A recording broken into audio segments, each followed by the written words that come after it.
This podcast is part of E2C Network, where we share the whole Auburn experience. War Eagle, welcome to No Huddle, your source for Auburn football news and discussion.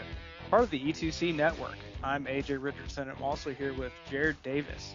I've also got another guest on here as well. I kind of hinted at it during our last podcast, but with the Music City Bowl getting matched up against Maryland, I thought of no better person. Obviously, Jared, you're great, but let's be honest, we don't know that much about Maryland.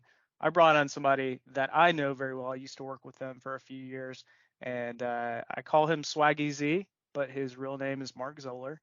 Really cool guy, great guy to know, and he has a lot of Maryland knowledge.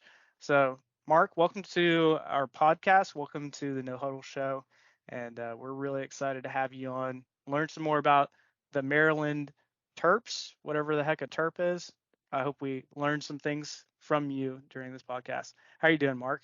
I'm doing great, AJ. It's a pleasure to be with you and Jared tonight, to be with some old friends. I was super excited to see this matchup for the bowl. Not many opportunities for Auburn and Maryland to square off. So a quality opponent is a great way to end our season, and just excited to share a little bit about Maryland football and talk about this great game that I think we're going to have. Yeah, I'm really excited too. I think we looked it up previously because we were curious, how long has it been since we played Maryland? Because both of our memories, it's been a while. And it has been since 1983, so 40 years. And well before my time. I don't know about y'all old farts over there, but that's been a while for y'all. And I'm really excited to see what this comes up and what Auburn ends up doing, because there's a lot of obviously hype around how Auburn kind of had some great success and then fell just slightly short in the Iron Bowl. And I think Auburn, if you looked at a 6-6 Auburn team and you'd say, do they have momentum? Might not necessarily think so. But this is a different year, I feel like. And then Maryland also having a fine season. I remember, Mark, I was texting you maybe like 6-7 games into the season. You were thinking, I don't know if Maryland's going to make a bowl game, and you're 7-5. Kind of give us the story of, first off, you as a Maryland fan, how you became a Maryland fan, and then kind of transition into where this year has taken Maryland. Yeah, happy to do that, AJ. So my ties to the University of Maryland are long and deep. So for your viewers, I'm quite a bit older than AJ. I won't say exactly how much, but so I have a long history with the institution. Born and raised in the area, I probably grew up anywhere from 10 to 25 or 30 miles from school, and so naturally was a big a Maryland fan in all sports. Mostly of course basketball and football.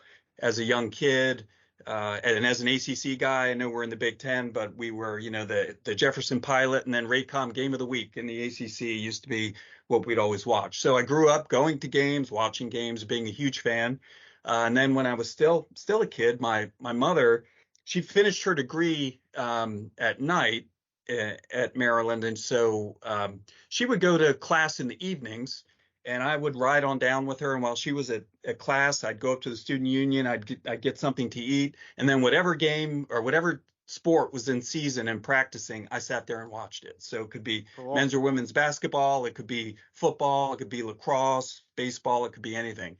So, that was when I was probably, junior high age. And then when I was in high school, I played club volleyball, and we played out of the University of Maryland, and Maryland's coach was our coach, and we kind of practice alongside those guys, and we'd practice and play, at the U. So, twice a week, and lots of the weekends I was down there for that. And then finally, a lot of the local high schools would have their graduation ceremonies in Cole Fieldhouse, our historic basketball arena that is now part of the R&D complex for football. So everything I just elicited happened, was part of my history with Maryland and Maryland sports before I was ever a student there, which naturally I was after that. So been a lifelong fan, even after I've left the area. Have been to a number of the bowl games and have kind of lived through the highs and lows of Maryland football over the years. So, in terms of this year, we've under Coach Loxley, we've had another solid year. We finished 7-5, and so AJ, you mentioned when I was at a bit of a low point in the middle of the year. We had started 5-0, and then we lost 3 straight games, and we had some tough games in front of us, and some of those road games. So I was a little bit pessimistic about how we would do, but we rallied. We got a couple of important road wins in that stretch, and we managed to finish off at 7-5. So maybe Yeah. one other piece I'll give you real quickly just on history and why we've been excited about the turnaround in the recent modern era of Maryland football. We're going to talk a little bit about our quarterback that we've had, Talia Tungavailoa, Tua's younger brother. That's been the biggest story and probably what most of your fans know about Maryland football, if they know anything, most of your listeners. But, back in the day when we used to talk about Miami as quarterback U, Maryland was sort of the other quarterback U. And in the sort of 80s and 90s and into the 2000s, we put a number of high-profile quarterbacks in the NFL, most notably Boomer Esiason, Frank Reich. We had a guy that took us to the Orange Bowl, Sean Hill, that played several years in the league. We had Neil O'Donnell after Boomer and Frank that played with the Steelers and took them to a Super Bowl. So we've got a long, proud history of quarterback play at Maryland, and it's been nice. We've sort of appreciated that we've had another quarterback that people have been excited to talk about. Yeah. So my hometown, Alabaster, that's where Talia went to high school.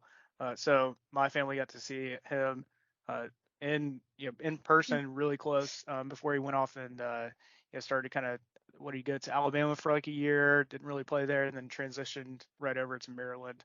And that was kind of cool to see where he was going because of that extra tie for me too.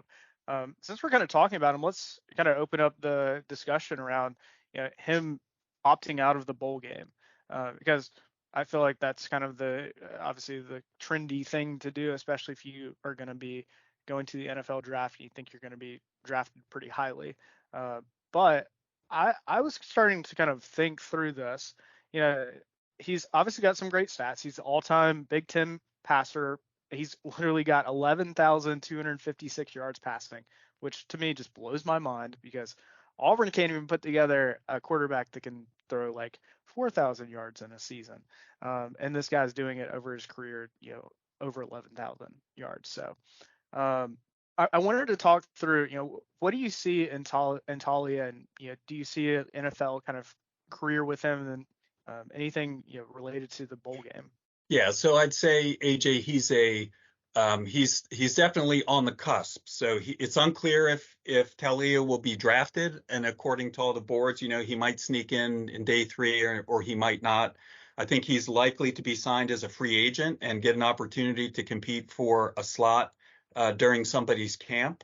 He's put up, as you mentioned, some really great numbers. However, he's also been prone to some shaky decision making. He's charted 37 interceptions in 41 games, which is a number that I think, when you look at some of the other factors, makes some of the scouts at the next level a little bit nervous. He's a bit undersized. He's even a little smaller than Tua. He's 5'11". Yeah. Which, you look at what Bryce Young, now, he's kind of the undersized. He's having some success, but also struggling a lot because I think part of that, and he's also at the Panthers, so I think part of that. But you got to think, like, if Talia makes it to the NFL, which I think he probably at some point will, whether that's getting drafted or free agency, something like that. The decision making is what sets the best quarterbacks apart. And I think Talia, like you pointed out, interceptions are a big thing. And guess what? The competition just gets that much harder in the NFL. So you're kind of factoring all of that piece in. So let's kind of focus a little bit more on the bowl game now, with how Talia, him not being there, obviously been the leader of your offense for, is it 3 or 4 years now? Yeah, 4 years. Yeah. So how do you think that that's going to affect Maryland? Because in my mind, that's a pretty big loss. I mean, even saw the line, the betting line for this game go from like 2 points favoring Auburn to now 7 points, which again, kind of it's probably to be expected. Your starting quarterback of multiple years is not going to be leading your team in a bowl game. But from your perspective, Mark, what do you think that's going to do to the team? How does that kind of affect how you look at this game? Yeah, it's a huge loss any way you slice it. And you look at a guy who is leaving the school, owning the passing records in the Big Ten. He's thrown for huge numbers. He's been the face of the program. So certainly, I think it has several impacts. One is it should, hopefully, what Coach Loxley is going to do is try and galvanize the team to say, look, Billy Edwards Jr., our number 2 guy, is up, and we've got faith in him. We believe in him, but we have to do our jobs to the best of our ability. We have to rally around him. Everybody's got to play error-free ball and and support him and keep him out of bad situations. So, I think one thing is you have to overcome the emotional piece of it for the reasons that you stated. I think the other thing is if you look at play calling. I mean, does it mean they'll kind of revisit the game plan and maybe take some of the plays off of the play sheet for Billy? Remains to be seen. Now, one thing I'll say is Billy Edwards hasn't played. He's played very little this year because Taulia's been healthy. Taulia's had some injuries in the past couple of years, and Billy's gotten in there, and he has shown some promise. He has a live arm. He was a transfer in from Wake Forest, so he can drop back and sling it. He's less elusive than Taulia, but he can still move around and he can run a little bit. He's bigger. So I think, but here's one thing that I think doesn't change and why I think it's not a revamping of the game plan. When Leah was at his best and put up his big numbers, he would, drop back, make a decision and let the ball go. And when he would do that, he would be successful. And that's what they're going to ask Billy to do.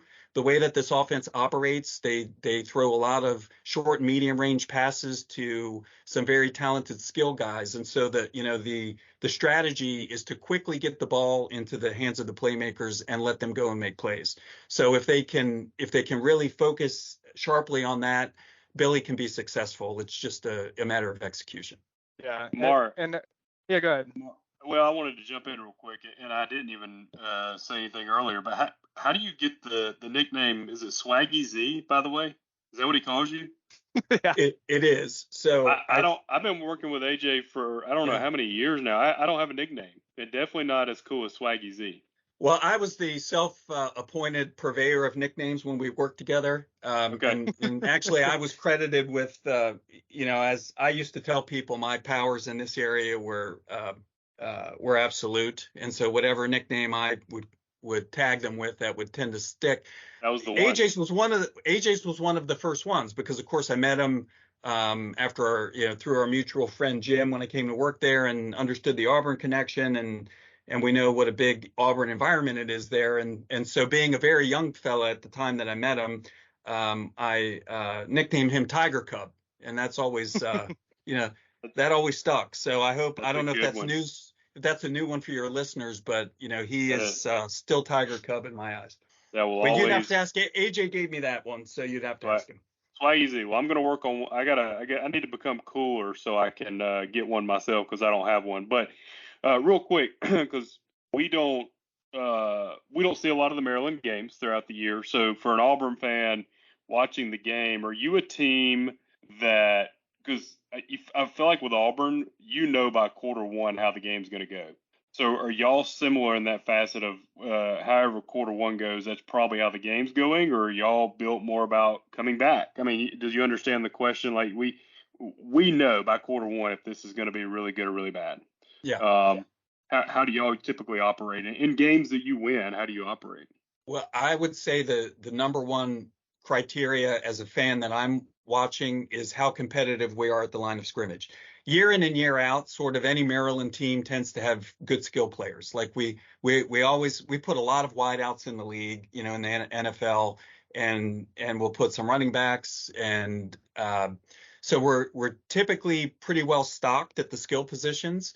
At the line of scrimmage, particularly since we migrated over to the Big Ten, that's been the difference between us being 7-5 and really being able to compete with Michigan, Ohio State, and Penn State on a year-over-year basis, and a lot of the other teams. So the question is, can we sort of hold up as the game, gets a little bit downstream?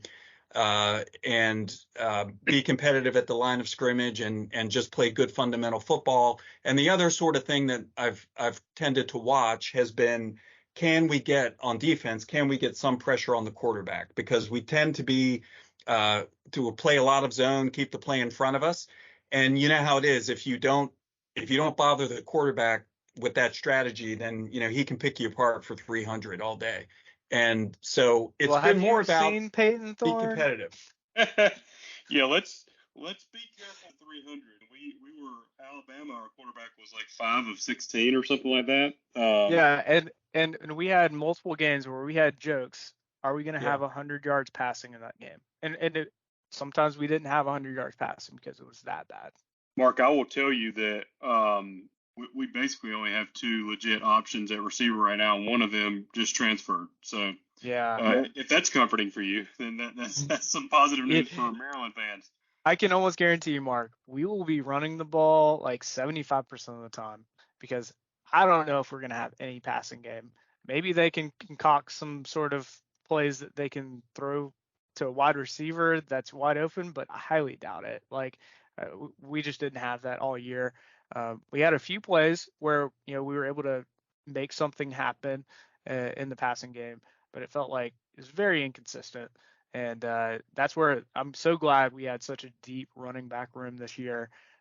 How's Maryland's defense against the run? Because I think that's going to be a big matchup. If they can slow down Auburn's run game, you got a much better chance at beating Auburn, because then Auburn's going to have to pass the ball a little bit more, and that's where the problems typically occur.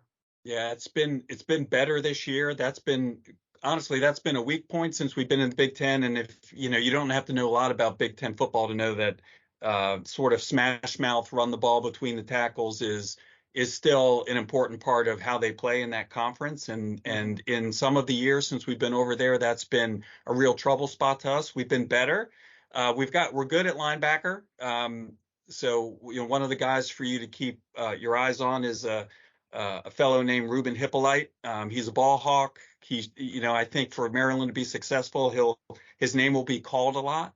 And so it will be a challenge, I think, to see how we stand up against an SEC offensive line. But I think, playing against the big boys in the Big Ten is good preparation for that. But it'll be a nice challenge for us to see how we do against your athletes. Because one thing I know, watching plenty of SEC football, living here, is even a 6-6 Auburn team is going to be loaded with a lot of high quality athletes, and so I think it's going to come down to execution. Yeah, I think so too. And Auburn's very much they've had to do that kind of hard nosed football throughout the whole season, and that makes it tough. It kind of wears down on teams, and thankfully both teams, both Auburn and Maryland, get a month off more or less to prepare for this bowl game and hopefully get some more guys healthy, despite all the different transfers or guys opting out for the NFL. Like I'll mention a handful just so a few of y'all are aware. Auburn has, I know a few of them. DJ James is opting out. Nehemiah Pritchett and Marcus Harris. And I think there's a handful of others, but those were just some that came to mind that I know are going to be difference makers. So DJ James, both him and Nehemiah Pritchett, both secondary players. So if y'all can get any passing game going, we already have kind of a already thinning secondary. So that would be potentially a concern for me. And then Marcus Harris has just been an incredible defensive lineman for us. So excited to see if where he gets drafted, because I think he's got obviously lots of talent, and he's gone up against the best in the SEC. I know that Maryland also has a handful of players opting out. Obviously, we've mentioned Talia, but do you want to mention, Mark? You've got a handful for Maryland that are opting out. And do you want to go through those and any kind of impacts that might make in this game? Well, a couple of notable ones. So, in addition to Leah not being with us, our best defensive back, Tar Heap Still, is headed to the draft, and he's opting out. So, if your passing game turned out to be firing in the bowl game, that's definitely a big loss for us. And then another, not opting out because of the bowl game per se, but our tight end, who was really an oversized wide receiver named Corey Dyches, has gone to the transfer portal, unfortunately. And all three of those players are all Big Ten selections this year. So certainly not having their leadership and their production. I mean, Dyches has been kind of a beast and the safety valve and the guy that Leah would go to in critical situations with the ball and a really reliable and big time receiver. So at the tight end position, we've got a couple other guys, but they're less experienced, and so those are two big gaps. So to the extent that Auburn decides to really try and throw the ball, not having Still back there certainly softens things up a little bit for you. Yeah, those are. I haven't heard any of those names, so that's kind of good for us to start hearing them, because I'm sure we will, some of those players will probably start, getting pulled into the NFL, hopefully if they're headed that way. And really excited to kind of see the different matchups throughout this Maryland game. Speaking of some of the matchups, we do a segment called Players to Watch, and we'll go through offense, defense, and special teams. Each one of us will pick a player on offense, and then we'll do defense, and then finish out with special teams. All right, let's start out with offense. So I'll be kind of focusing on the Auburn side, but Mark, I want you to kind of focus on the Maryland side. Who are players that we need to watch on offense? So I'll kind of give you, what we end up doing. So offense, I think the big thing here is going to be our running game. So I'm going to be focusing probably on our running backs. Can they get production? And particularly, Jarquez, because right now, when we're recording this, it's on the 21st of December. Jarquez hasn't officially announced anything. I think he would be obviously a big one. We've already got Damari Austin and a handful of other running backs, but how can they get production in this game? Jared, who is your player to watch on offense for Auburn?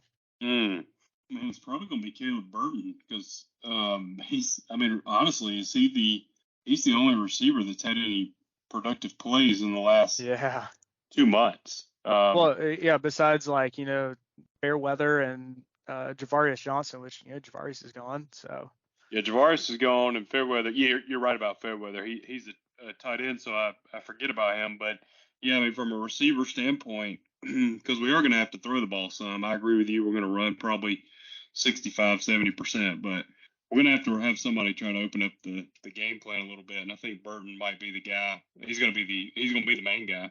Camden Brown's going to have to step up too. But yeah, definitely, I'm watching Burton. Yeah, definitely.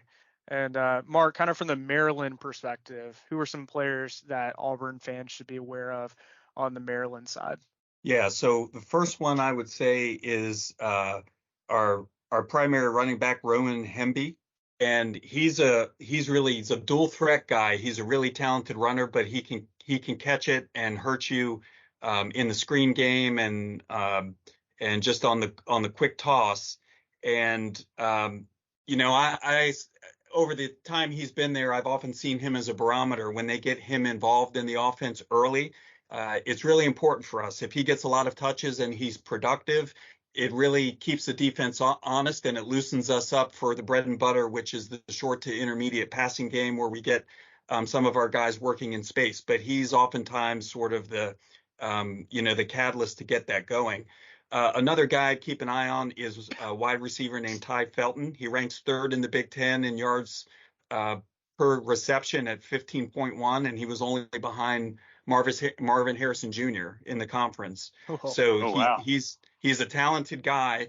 So just to give you a little bit of a flavor of our passing game, Maryland has 4 players with at least 40 receptions and multiple receiving touchdowns this year, and that was tied for most in the FBS. And the last time I looked, Roman Hemby only needed a few more catches to make it 5 guys that would fall into that category. Wow. So So I would definitely those two guys, and then a third one would be Jay Jones because he's our deep threat and a speed guy and a big play receiver, and particularly with the loss of Deichus and with Billy stepping in, he's going to look to those guys that have been around a long time, and both Jones and Felton, fit that mold. So I imagine they're both probably get a lot of targets, but I think it's important they try and establish some run with Hemby, and if they do that, we can be dangerous because we can get a balanced attack going. I mean, I have heard that the more you say the name Roman, the more people think about the Roman Empire. And that tends to win because think about the Roman Empire. So, the get guy's Roman a gladiator, going. that's for sure. He's a gladiator. That's awesome. Love the name. The name of the game now is NIL and it's all about who's got big boosters and stuff. And I know with Oregon, they kind of changed things when Nike started getting heavily involved and they do the uniform thing. Is the Under Armour guy? I mean, he's a Vanderbilt. I mean, he's a Maryland grad, right?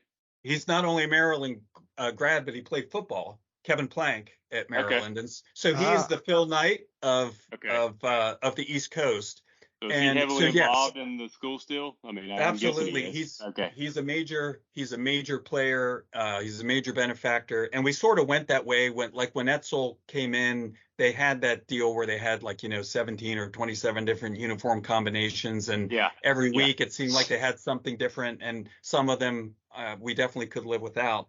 But Loxley sort of settled in on 3 or 4 that he liked, and he's actually been sporting a lot of the 80s throwbacks, which are my era. That's trendy here at Auburn too right now. Yeah, the Terps on the side, not the flag, but the Terps logo on the side of the helmet. Yeah.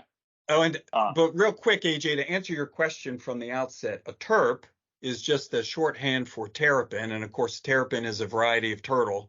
That is our mascot, and the reason it's our mascot is a terrapin is a turtle that lives in estuaries and tidal marshes, and the Chesapeake Bay is really central to the fabric of Maryland, and so terrapins are all over the place, and they're in many other places, not just Maryland, but that's where the terrapin comes from, and terp is really just sort of a shorthand version. Now, while in Alabama, you may not people from Alabama may not necessarily relate to this, but the eastern shore of Maryland, which is anything if you go across to the east side of the Chesapeake Bay, and it's very rural out there. Out there, they really have pretty distinctive southern accents. It's very much like the Virginia Tidewater area because it's kind of the same place. And so I think Terp was always just they shorthanded people saying terrapin and just shorthanding it, and it sounded like Terp, and that's how we got the nickname. Gotcha. Mark, we have three mascots at Auburn, and we won't go into all that, but that's for another podcast. But we can make a whole thing about it. Yeah, at least you have one, Yeah, you just and have you're one. confident in who that is, At least it's. I feel like I think about Ohio State. You're like a Buckeye. Are you kidding me? Is that even a mascot for real? At least it's an animal, Yeah. Now, is it ferocious and crazy? No, but it's very Maryland. But Mark is very much y'all. That's he makes up for it. Yeah, that's true. That's true. It's AJ. It's the Ohio State, by the way. Get it right. Sorry, I just offended all 5 of our Ohio State listeners. Yeah, I know. Let's look at our defensive players to watch. For me, I think the key is going to be, especially with essentially a backup quarterback that has very limited experience. I think you're going to have to look to the linebackers because I just have a gut feeling it'll be shorter passes, lots of runs from Maryland, and I think the linebackers are going to be very important and slowing down that action, especially in the run game. Jared, who are you going to be watching on defense? Probably Keldrick Falk. I mean, we're losing Marcus Harris, and they don't play the same position, but somebody's got to have to step up on that D line. Yeah. So, and I'm with you. I did hear rumors that Keldrick might be moving to an interior position. I don't know if that's true and if that'll actually happen by next year, but he's probably gonna have to bulk up a little bit, but I'm okay with that. I mean, McLeod's on the edge, right, and he's coming back, but I mean, I think anybody really on the D line. I mean, you could do Jason Jones, who's gonna probably fill in for Marcus Harris, but essentially put pressure on the I say young, I don't know age-wise, but young, experience-wise quarterback and make him have to make quick decisions. And, if you can do that, you're probably going to have a decent day. Yeah, for sure. Mark, on Maryland's defense, who are some guys that Auburn fans should be aware of and might hear, hopefully not too many times for an Auburn fan's sake, but who are some guys that you think Auburn fans should know about? Yeah, so one of them I mentioned, one of our linebackers, Ruben Hippolyte, and he's a stud. He's one of those guys that just has a nose for the ball, and he's all over the field, and he's athletic. So if we're playing well, we will hear his name a lot, and we will sort of expect that to happen. Another one, particularly with Tarheeb still having opted out, would be a safety, Dante Trader. He had one game with a couple of picks this year, and so he's going to really kind of be the anchor of the defensive backs in Still's absence. And we've had, let's see, we've had three or more interceptions in three different games this year. So the defensive backfield has actually been a strength for us, and I think so. We probably feel like we can hold it together even with the loss of Still. But I would expect Trader to step up and kind of be the captain back there, and that's a name you might hear on the 30th. So I thought of some puns because they've got very interesting names. Ruben Hippolyte, so I was like hippo. Then I was like, I really hope he plays like a sleep hippo and not an angry hippo, which if you've ever seen angry hippos, they're crazy. And then I was thinking about Dante, Dante's Inferno. I was like, I hope he doesn't come out with a bunch of fire. I was like, I hope he's fallen asleep and we don't have to worry about him as an Auburn fan. So let's transition to our special teams. And for me, I'm going to be watching because he's been so consistent. Alex McPherson, our kicker. I mean, he hasn't missed any field goals this whole year, which is so nuts to me. I mean, that's just automatic. It's incredible. So hope he continues that streak and can be one of the very few kickers to ever say that they never missed a field goal during a whole season. Jared, who are you going to be watching on special teams for Auburn? I mean, it pains me to, it's got to be Keontae Scott returning punch, right? Because if he doesn't go down and get injured and against Bama, we don't drop that punt, and that's a whole different story. So we need him back there because I feel like everyone else that goes back there, we're holding our breath. So Mark, you probably saw the game. Well, I won't say probably, but if you didn't, we have a normal punt returner, and he got slightly injured, and so the last punt Bama did, he pulled himself out. We put a new guy in, and that guy fumbles the ball. And that like it would have been like 3 minutes left, and we probably could have just ran the ball 3 or 4 times, probably punted the ball away, and put Bama at like their own 20. Instead, they get the ball at our 20, and they thankfully had that botched fumble where it pushed them back, but even still, honestly, like I don't want to relive it. So we're gonna talk. We're gonna. We don't know what happened after that, actually. Yeah. Yeah, I definitely blacked out. From my memory. Yeah. But anyways, we need to. We don't need to be turning. I mean, we're not good enough to turn the ball over. So we're gonna have to play a clean game, and we need to have our best players in those key spots. So I'm going Keontae. Yeah, that's a good one. Mark, from the Maryland perspective, on special teams, who should we be aware of? Yes, I think I'm going to call out Ja'Shawn Jones. He's one of our big play wide receivers, but he also runs back kicks, and he's an experienced guy. He's explosive, and I think this is exactly the kind of game we've got guys opting out. We've got our leaders not going to be there. Particularly if it's a shaky start for Billy in any way, and we need a spark. I think that maybe Ja'Shawn can do something, and it would be one of those things that maybe could tip momentum in our way and kind of get everybody comfortable. So I'm looking to Ja'Shawn to make a big play or two in the return game. Yeah, and for Auburn's credit, I feel like we've given up a few big returns. Thankfully, I don't think any have been housed, but there's been some big ones. So there's some opportunity. So let's transition to our final little segment of the day. That is our score predictions. Like I mentioned earlier, the line right now is 7 points towards Auburn. It originally was around 2 points, but with Talia announcing he is going to the NFL and opting out, that pushed it back up to 7 points. And I'll start out with my score prediction. I think it'll be kind of in that mid 20s, low 30s kind of scoring game. I think if Auburn can get its run game going, I mean, it could legitimately be like a 14 to 17 point win. But at the same time, it could also just stay within a 1-2 score game, and then who knows. My official score predictions, Auburn's going to win by 11. It'll be something like 35-24 in that score range. Jared, what's kind of your thoughts on how this game will play out, and what's your score prediction? Super tough because I just hadn't seen Maryland play football, but I think it's I mean I got to go Auburn because I don't know. To me, it's a coin toss, so I'm probably going to go Auburn, and I'll probably go a little lower scoring and keep it like 24-17, I guess, Auburn. Yeah, and again, that could absolutely be, because think about it, these guys and scouts have been able to scout Maryland, scout Auburn for the last month and prepare a little bit extra. So I feel like bowl games can either be like a completely one-way blowout, or it's just like this typically a lower scoring game, just because teams kind of know what to expect unless you throw in some crazy plays. Which, hey, this is this bowl season, so I hope there's at least a few trick plays and fun stuff that they pull out. Mark, what are your thoughts on the score predictions for this game?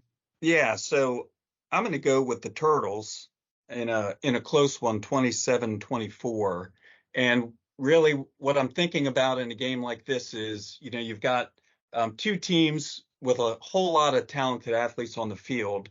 But also, given that neither of us had quite as successful a year as we had hoped, usually you're prone to some mistakes out there. And so I think this could be one of those games where the team that is more opportunistic on defense and maybe can get some takeaways could figure out a way to finish on top. So I've got a feeling that we've got enough going on defense that maybe we'll get a few of the bounces our way, take the ball away, win the turnover battle, and find our way out of Nashville with a 3-point win. I hope that doesn't happen. Really.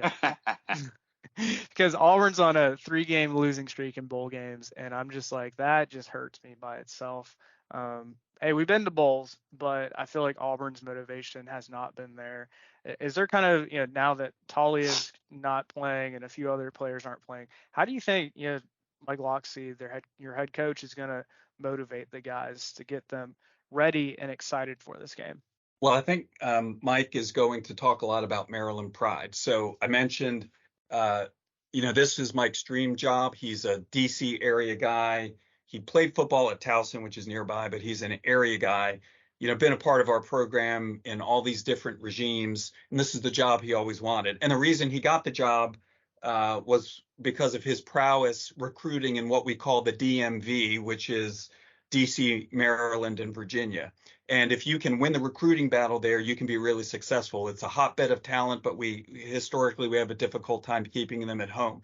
So since he's been the coach, there have been more and more guys from the DMV, and this is an opportunity for him to rally the troops around representing the DMV on a big stage against a first-class opponent. And I think that's the message he sells to get them up for the game.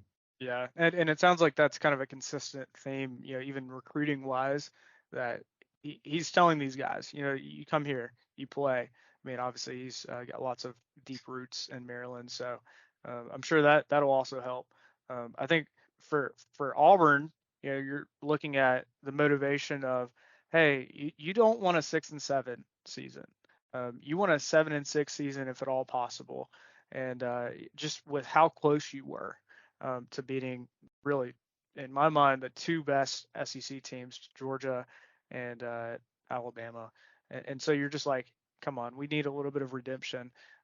So I think that it'll come down to, I think hopefully it'll probably be a few plays, let's be honest, because both of these teams are going to come out swinging. So any other final thoughts, Mark, before we get out of here that you want to share with our listeners? Yeah, actually, I'd like to give a shout out to the Maryland football community for anyone who might be listening, but certainly to the broader community. The Maryland football family lost someone close to us last month. Was a resident super fan. This is a personal friend of mine from college. Worked with him closely for years, and then had a friendship with him ever since. His name is Keith Special K Moore. So we're talking about nicknames, and this guy had the ultimate nickname. And Special K, or K as many of us knew him, was the resident super fan, and he patrolled the sidelines as a sort of an unofficial but then officially invited cheerleader for the Maryland football community for decades. He was still doing it even recently before he became ill and passed away. And so, anyone in the Maryland football community is aware of this. It got a lot of press at home, written in all the major outlets, including the Washington Post. But since, I had an opportunity to come and have a venue to talk broadly about Maryland football tonight, I just couldn't let it pass by without just a shout out to Kay. And certainly if he's listening, want to dedicate this bowl game to him on behalf of the Maryland football community. Yeah, and you just love to hear those stories. I mean, Auburn has some of those super fans that have just been endeared to the fan base, and like you said, even Auburn has some of them that you see them on the sidelines, and you're like, that's kind of like an extra mascot, in a way, to get you pumped up, an extra cheerleader, whatever you want to call it. And I'm sure that is very sad for the Maryland fan base, and our condolences go out to y'all during this. Sorry if y'all was lost, Mark. Yeah, we appreciate that, and we I hope the Terps rally and win one for Kay, and at a minimum show their best, because that's what he did on the sideline every week. So we love him, and we're playing for him. Cool. Before we get out of here, Jared, how can the people stay in touch with you? You can find me on Facebook under my name, Jared Davis. And you can find me on X, Twitter, whatever you call it, at AJAY_. And Mark, how can the people stay in touch with you? Yeah, you can find me either on Facebook, Mark Zoller, or also on LinkedIn. So feel free to reach out to me on either channel, and would love to hear from you. Yeah. Mark, thanks for joining. Yeah, we really appreciate it. Thanks for hopping on and giving us a lot of exposure into who Maryland is, kind of bigger picture, but then also this team. And we really appreciate your insights. And obviously, you knew a lot, but in the 35, 40 minutes that we've been here, I think I've learned even more. So it's always good to know. Hey guys, it was a pleasure, and is an honor. I've known about the podcast for a long time, and AJ and I have talked about it, so it's really a privilege to come on and talk Maryland football. And I wish Auburn, the Auburn Nation, all the best, and I'm hoping for a competitive game, and we enjoy watching it, and everybody finishes the game healthy. Yeah, good luck to y'all. Let's do this next year in the playoffs. Let's play y'all as a top 12 team. Oh yeah, we'll have an expanded edition for that one. Yes, sir. Oh, yeah. That's right. For sure. It's always great to be an Auburn Tiger and War Eagle. War Eagle. Thank you for tuning in to today's episode on the E2C Network. On your way out, I want to remind you to stop by e2cnetwork.com. It's your one-stop shop for all our content across our podcast, YouTube channel, and much more. To stay up to date with us, make sure you're following social media accounts such as Facebook, Twitter, and Instagram. While our content here may always be Auburn sports heavy, if it's orange and blue, it's what we do. War Eagle.